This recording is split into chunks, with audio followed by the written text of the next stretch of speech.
Hey devs, if you ever built an AI agent that cite source, you probably run into this problem.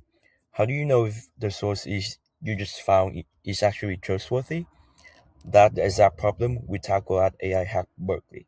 Meet Captain Didoski, a credibility scoring layer you can drop in you can drop in front of any agent's citation steps. So in this landing page, we got the setup for MCP server, so you could test on by your own self on your terminal. In here, we got the live monitor, which connect to Sentries and actually monitor our app. Then uh, we got run shield functions. These functions is just a pipeline showcase how like everything works in applications. So in here we already prepare a prompt. It's just like finding Nvidia last earning. So it's a financial kind of thing. Now I want to run the research so that it could like find all the research for me. So in here we got a cloud serve as an extract intentional. After the extract, look it up online with Firecrawl. So basically it just crawl like many different source. And because the sources could be long depending on different website content, we want to compress it to optimize the token token users. So we don't want to burn all the token. So after like we got, let me show you. After we got like all the compressed, it's gonna calling the Captain Didoski score source.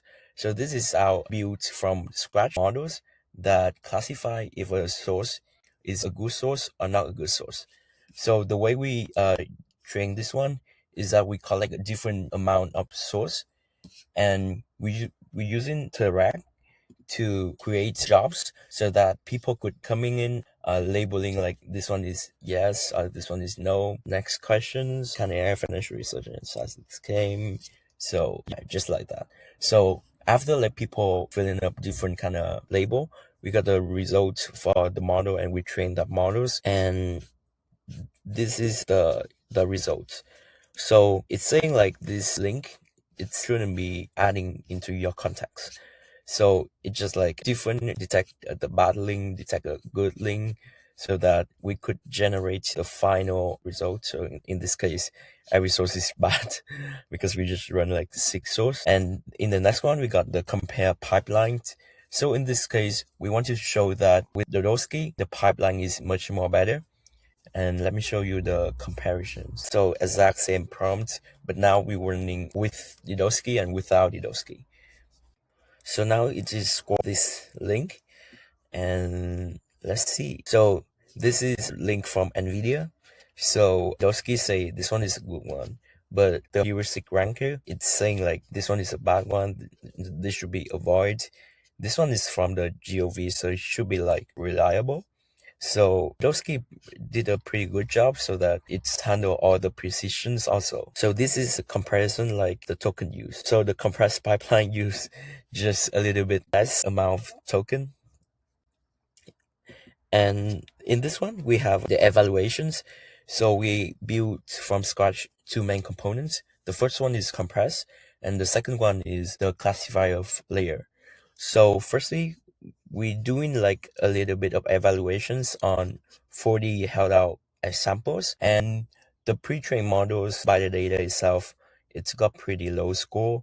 But just after like, so this one is already trained on 600 samples, and this one it's fine-tuned on like more 200 labels from Tirac, and it's already searched the performance to 67. Here's more the analytical side.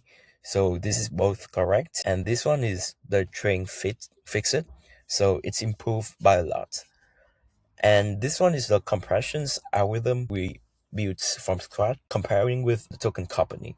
So the raw input is 64 in average. We're running from like 50 different prompts, and the raw prompt, the average amount of it is 647, and our compressions save it by 36%, while the token company save it by 1.25%. However, the difference is in the performance. Although we save a lot of tokens, the performance we achieve is like 23%. which is not good. And this one, it still keep like 87% of the content. And this one is a deeper analytical. And that's it. Oh, before you go, you can also like testing the terminal with Coco. I can demonstrate for you. Let's open the terminal. And in here, we open our code. And now we add in the MCP driver in. So, yep, I think we got it. So now everything you coding or like researching, the classifier layer will automatically being called as a tool whenever it's needed. So thank you for your attention.